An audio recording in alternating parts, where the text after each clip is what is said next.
Ik kan niet de enige zijn, toch? Die denkt dat de wereld aan het vergaan is. Een paar jaar geleden zou Hugo de Jonge en Rutte zouden allebei zeggen, wat voor raar idee is dit nou weer? Het is na corona. Kijk eens of wij beter zijn geworden mentaal. En hun gaan gewoon nu dood aan waanzin gewoon. Ik twijfel nu zelf of ik wel echt elke dag naar mijn werk ga bijvoorbeeld.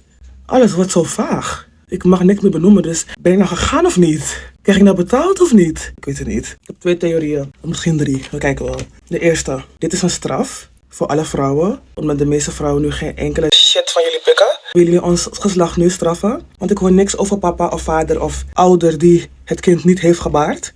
Bro. En dan heb ik nog een tweede theorie.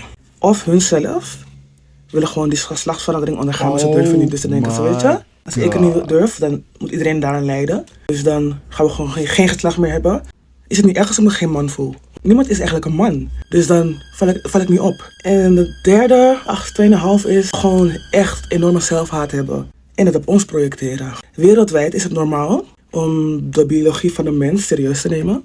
Biologie van de mens zegt dat er een man en een vrouw is.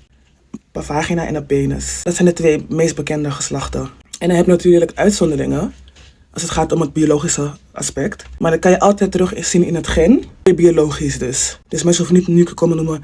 Hij moet dit. En als je geen baarmoeder hebt. En blablabla. Girl, bye. Ja? Het concept van geslachten, van tegenslachten hebben, is niet alleen biologisch zo. Het is ook wereldwijd gewoon zo afgesproken. Dus het moment dat jij anders wil zijn op dit moment, Rutte en Nederland en wie dan ook. Wat gaat het voor Nederland betekenen? Wat denk je? Vinden jullie dat zo raar dat vrouwen tegenwoordig twijfelen of ze wel kinderen op deze gekke wereld van jullie willen zetten? Vinden jullie het zo raar dat wij vrouwen tegenwoordig heel lang single blijven en zijn? Voor mij is de met heel erg metting.